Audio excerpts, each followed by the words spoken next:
Hello everyone. এটা আমার second video. First ভিডিওটা আপনারা অনেকেই দেখেছেন, খুব অল্প মানুষই দেখেছেন। কমেন্ট শুধু একজনই করেছেন, সেটা হচ্ছে অভিদা। Thank you so much. শেয়ারও করেছে অনেকে, মানে অনেকে বলতে দুজনই শেয়ার করেছে আর কি, and I am really very grateful to them. যাই হোক, তো এখন কথা মানে আসল কথায় আসি আর কি, যেটা বলতে এসছি। একজন খুব জ্ঞানীগুণী মানুষের ভিডিও দেখলাম। খুব জ্ঞান তার, আধ্যাত্মিক জগৎ নিয়ে তার অনেক জ্ঞান। ঠিক আছে, মানে তার কথা বলার ধরনটাই সেরকম। সে যেটা বলতে চাইছে সেটা আমি কিছুই বুঝলাম না। আসলে আসলে হতে পারে যে মানে সে হয়তো ভীষণ ইন্টেলিজেন্ট, আমি অতটা ইন্টেলিজেন্ট বা ব্রিলিয়েন্ট নই যে তার অত উচ্চ মার্গের কথাগুলো বুঝবো। আমি খুব সাদামাটা মানুষ, তো তাই আমি সাধারণ জিনিসই খুব বুঝি। তো সবথেকে বড় যে কথাটা, সেটা হচ্ছে বলা হচ্ছে যে শিব বা মহাদেব বা ভৈরব মহাকাল, তাকে নিয়ে নাকি খারাপ কথা বলা হয়েছে। খুব সত্যি কথা বলতে, তাকে নিয়ে খারাপ কথা কোথাওই বলা হয়নি। তার কারণ হয়তো অনেকের সেই স্পর্ধা নেই, আবার অনেকের সেই চিন্তাটা মাথাতেই আসে না যে তাকে নিয়ে খারাপ কিছু বলবে। তার জন্য 16 সোমবার করতে হয় না। আমি যেমন 16 সোমবার করি না ঠিকই, বাট সোমবারটা আমি মানি একটু হলেও। আমি সোমবারটা নিরামিষ খাই, আমি বিশেষ পুজো করি শিব বাবার বা মহাকালের বিশেষ পুজো করি, এবং প্রত্যেক মাসেরই কৃষ্ণপক্ষের চতুর্দশী তিথিতে আমি মাসিক যে শিবরাত্রি সেটা করি, এবং প্রত্যেক মাসে কৃষ্ণপক্ষের অষ্টমী তিথিতে আমি ভৈরবের সামান্য বিশেষ পুজো করি। ব্যাস এইটুকুই, এর থেকে বেশি কিছু করি না। কারণ আমি সত্যি বলতে আমি মানে সাধক হতে চাই না, বা কোনো সাধিকা হতে চাই না, সরি। কিন্তু আমি আমার মনে শান্তি আসে। আমার মনে হয় it's almost kind of a meditation to me. নিত্য পুজো তো হয়।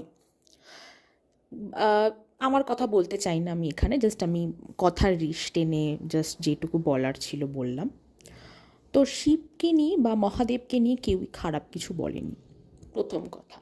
দ্বিতীয় কথা হচ্ছে, বলা হচ্ছে যে শিব পুরাণে নাকি শিব ধামের কথা মেনশন করা আছে। ঠিক আছে, সেখানে কি শিব ধাম, আমি অ্যাকচুয়ালি ভিডিওটা আমি যখন আবার দেখলাম, আমি ভাবলাম আমার হয়তো কোথাও বুঝতে ভুল হচ্ছে। মানে শিবধামের কথা মেনশন করা আছে মানে আমি ভাবলাম হয়তো উনি বলছেন, বা যে দিদি কথাটা বলছেন, সেই দিদি হয়তো দ্বাদশ জ্যোতির্লিঙ্গের কথা বলছেন। আমার হয়তো কোথাও বুঝতে ভুল হচ্ছে। আমি ভিডিওটা আবার রিপ্লে করলাম, আমি দেখলাম না, সে দমদমের একটি বিল্ডিংয়ের কথা বলছেন, যেখানে শিব পুজো করা হয়। একজন ব্যক্তি আছে যিনি নিজেকে সাধক বলে অ্যাডমিট করেন, এবং তিনি মানুষের দুঃখ কষ্ট, তাদের জীবনের সমস্যা অনলাইনে তার নিজের চ্যানেলে বেচে, অনলাইনে ইউটিউব থেকে তো কামানই, এবং তাদের থেকেও অফলাইনে কামান, ঠিক আছে, রোজগার করেন আর কি। তো তিনি উইদাউট এনি পারমিশন, আমি জানি না পারমিশন নেন কি না, বা পারমিশন নিলেও হয়তো জোর করেই পারমিশন নেওয়ানো হয়, তাদেরকে দিয়ে হ্যাঁ বলানো হয়। তাদের রীতিমতো তাদেরকে ক্যামেরার সামনে তাদেরকে জিজ্ঞেস করা হয় তাদের কী সমস্যা, এবং তাদেরকে মানে কি বলবো, সবাইকে একই কথা বলে যাচ্ছে। সবার একই প্রবলেম আছে, উইচ ইজ নট পসিবল। পৃথিবীতে প্রত্যেকটা মানুষের সেম প্রবলেম হতে পারে না। মানে আমাকে যদি বলে 1 2 3 4 বা ক খ গ ঘ, বাদ বাকি মানে আরেকজনকে বলছেন ঠিক তার উল্টোটা, মানে অর্ডারটা চেঞ্জ করছেন, কথাটা একই থাকছে। ঠিক আছে, সেটা তার সেটা সেভাবে সে ব্যবসা করছে। কিন্তু সব জায়গাতেই কী করে হয় যে প্রত্যেকটা মানুষেরই বা বেশিরভাগ মানুষেরই পেটে গাছ হয়ে শিখর গজিয়ে যাচ্ছে, এই বিষয়টার লজিক আমি এখনও অবধি বুঝতে পারিনি যে এটার মানেটা কী। আমাকে যদি কেউ বুঝে থাকেন আমাকে একটু বুঝিয়ে দেবেন প্লিজ। কারণ আমি ওই যে বললাম, আমি খুব একটা ইন্টেলিজেন্ট বা ব্রিলিয়েন্ট নই, তাই এইসব খুব হাই লেভেলের কথা আমার মাথাতে ঢোকে না আর কি। আচ্ছা, and the next thing is, বলা হচ্ছে তাদেরকে প্রতিকার দেওয়া হচ্ছে। তো আমার একটাই প্রশ্ন, তাদের সমস্যাগুলো যদি অনলাইনে তুলে ধরা হয়, ঠিক আছে, মানুষের সামনে বলা যায়, which is the primary thing. আমি আমার সমস্যা চাইবো না অনলাইনে লোকের সামনে এসে বলতে, until or unless if that person is not an YouTuber. কেউই চায় না। একমাত্র কিছু পরিবার আছে যাদের মান সম্মান বলে কিছু নেই, তারা একমাত্র সব কিছুতে ইউটিউবে এসে বলে দেয়, ঠিক আছে। তাছাড়া বেশিরভাগ মানুষই চায় না তাদের পার্সোনাল সমস্যাগুলো ইউটিউব বা সোশ্যাল মিডিয়াতে আসুক। যাই হোক, তো প্রাইমারি জিনিস, তাদের সমস্যাগুলো অনলাইনে তুলে ধরা হচ্ছে এবং তাদেরকে যখন প্রতিকারটা দেওয়া হচ্ছে তখন সেটা বাইরে, মানে not on camera, of camera দেওয়া হচ্ছে।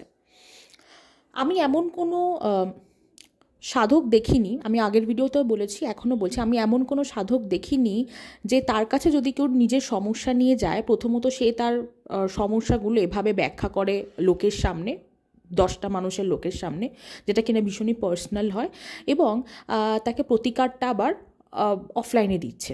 যাই হোক, এক কথা বারবার বলছি আমি, তো উনি যেভাবে বলছেন, মানে উনি একটা মানুষের পাস্ট এবং প্রেজেন্ট দুটোই বলছেন হুবহু, তাতে মনে হচ্ছে, যেটুকু আমার মনে হলো, কর্ণপিশাচিনীর সাধনা হয়তো উনি করেন, যেটা কি না অনেকেই বলে দিয়েছে অলরেডি। এটা সৌমিদি ভিডিও আজকে দেখলাম আমি সকালবেলা, সৌমিদিও বলেছে। এবং হ্যাঁ, exactly, Soumidi is right, very right. হয়তো উনি কর্ণপিশাচিনীর সাধনা করেন, 100%, উই আর নট শিওর, ঠিক আছে। তো তাই যদি হয়ে থাকে এবং উনি যে প্রতিকার দিচ্ছেন তাতে যদি মানুষের জীবনের সমস্ত সমস্যা সলভ হয়ে গিয়ে থাকেন, তাহলে তো ওনার কি বলবো, মানে উনি জগৎ বিখ্যাত হয়ে যেতেন, উইচ ইজ নট। কারণ আমরা মানুষ, আমরা আমাদের কপালে, আমাদেরকে বিধাতা যেটা লিখে দিয়েছেন, বা ঈশ্বর আমাদের কপালে যেটা লিখে দিয়েছেন সেটাই হবে, সেটা থেকে আমরা কখনোই মুক্তি পেতে পারি না। মানুষ পুজো আচ্ছা কেন করে, ঈশ্বরকে কেন ডাকে, যে তাদের জীবনে যদি কোনো বড় সমস্যা থেকে থাকে সেটা যেন অল্পের উপর দিয়ে যায়।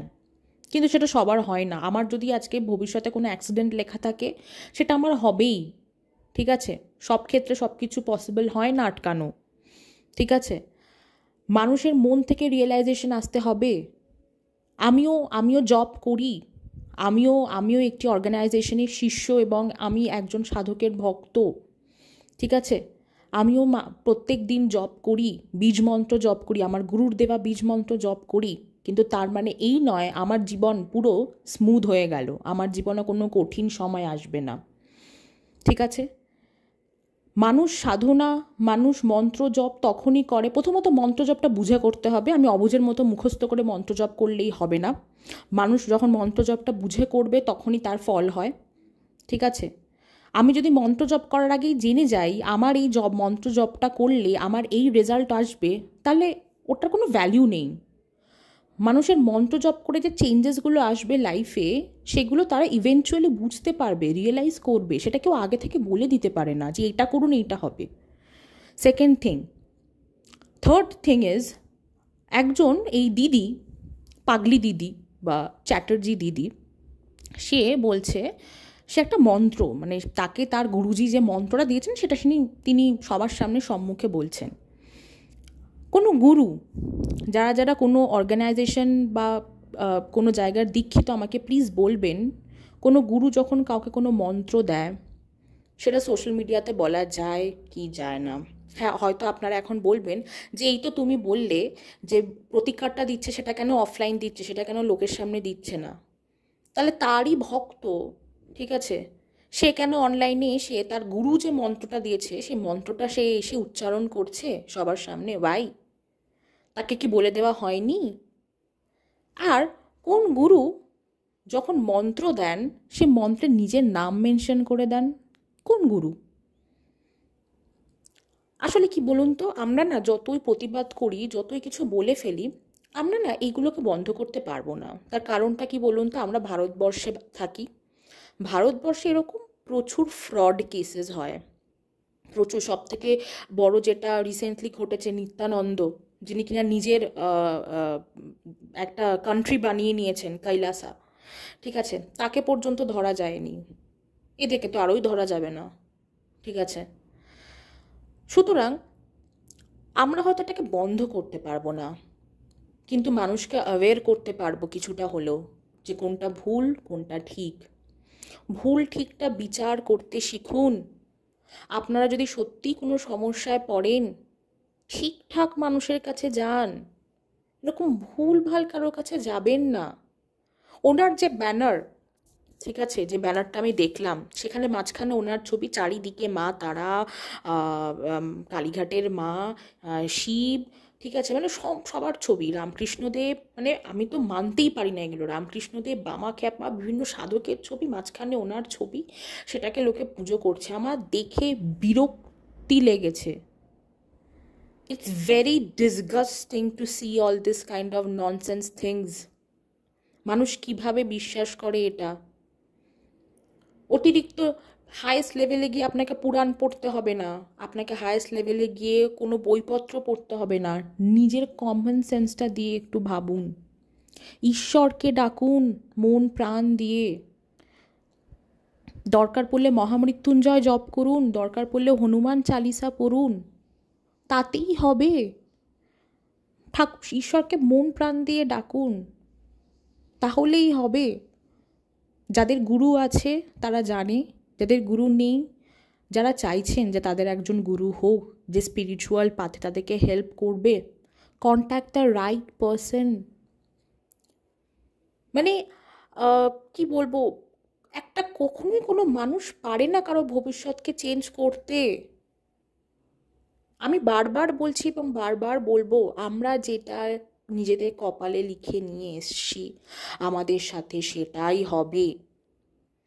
হ্যাঁ, হয়তো আমরা যদি ঈশ্বরকে ডাকি মনে প্রাণে, আমাদের যাদের গুরুজি আছেন তাদের গুরুর দ্বারা তারা মানে তাদের গুরু যেভাবে ইনস্ট্রাক্ট করবে, বা যাদের নেই তারা যদি ঈশ্বরকেও ডাকেন, আমি চাই, আমি আমি আমি সরিয়ে দিচ্ছি দীক্ষা নেওয়া, গুরু, সাধক সাধনা, এই ব্যাপারটা সরিয়ে দিচ্ছি। মন থেকে ঈশ্বরকে যদি ডাকেন, ঠিক আছে, তাহলে আপনার বড় বিপদটা সেটা ছোটোর উপর দিয়ে যাবে। কারোর যদি পা কেটে বাদ দিয়ে কোনো ফাড়া থাকে, সেটা পায়ে একটা ছোট্ট আঁচড় লেগে হবে, ব্যাস এইটুকুই ডিফারেন্স। এর থেকে বেশি কিছু আপনি চেঞ্জ করতে পারবেন না। যাই হোক, আমি এইমাত্র একজনের কমেন্ট দেখলাম, আমার কমেন্ট সেকশন না, অন্য একজনের কমেন্ট সেকশনে। তো সেখানে একজন লিখেছে যে সে মেদিনীপুর গেছিল ছোটোবেলায়, সেখানে লোকে বলতো রামেশ্বরম আছে, বড় হয়ে জানতে পারলো সেটা ভুয়ো, জাস্ট একটা শিব মন্দির, বাট কোনো জ্যোতির্লিঙ্গ না। তাকে আমি তখন ওখানেই কমেন্টে রিপ্লাই দিলাম যে রামেশ্বরম অ্যাকচুয়ালি তামিলনাড়ুতে, যেটা কিনা দ্বাদশ জ্যোতির্লিঙ্গের মধ্যে একটি। কোন দিন মানুষ নিজের বাড়ির পাশে অমরনাথ কেদারনাথও বানিয়ে দেবে, ঠিক আছে? মানে সব থেকে বড় ধাক্কাটে এটা শুনেই লাগলো, শিব পুরাণে নাকি শিব ধামের কথা লেখা আছে। সিরিয়াসলি সিরিয়াসলি, মানে কতটা অন্ধ হলে, কি জানেন তো, চোখ থাকলেও মানুষ অন্ধ হয়। তার এক্সাম্পল হচ্ছে আমাদের এই দিদি, ঠিক আছে? কোনো লজিক্যাল সেন্স নেই, ঠিক আছে? আর অ্যাকচুয়ালি আমি ওই মহিলাকে নিয়ে এগুলো আমি এক্সপেক্ট করছি বা কেন জানি না, বাট স্টিল এই কথাগুলো আসলে এতদিন চুপ ছিলাম, বাট যখনই আমি দেখলাম যে ঈশ্বর, ঠিক আছে, শিব, মহাদেব, মা কালী, এনাদের নাম ইউজ করে ঠিক এতটা নোংরা প্রচার চলছে, মানুষের মুখ দেখিয়ে, তাদের প্রবলেম দেখিয়ে, মানে যাচ্ছে তাইভাবে প্রচার চলছে, কোনো লজিক নেই। কি গাছ গজিয়ে শিকড় গজিয়ে গেছে, উল্টো পাল্টা, মানে যা পারছে তাই বলছে। মুখ বন্ধ করে রাখতে পারলাম না, ঠিক আছে? কারোর যদি ব্যবসা করার থাকে সে ব্যবসা করুক। আসলে ব্যাপারটা হচ্ছে যে মা কালী, মহাদেব, এগুলো হচ্ছে অ্যাকচুয়ালি তাদের কাছে লোগো, ব্র্যান্ডিং করার জাস্ট লোগো, নাথিং এলস, ঠিক আছে? তাই বলবো, মনে প্রাণে ঈশ্বরকে ডাকুন।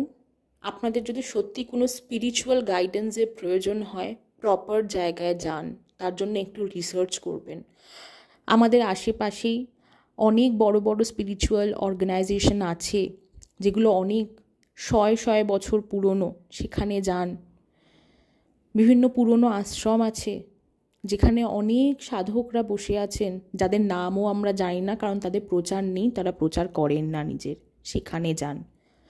হ্যাঁ, এই যে বললাম রিসার্চ করতে হবে, কিন্তু এই যে সহজেই যেই জিনিসগুলো পেয়ে যাচ্ছেন চোখের সামনে ইউটিউবে স্পেশালি, সেগুলোতে বিশ্বাস করবেন না প্লিজ, হাত জোর করে রিকোয়েস্ট করছি।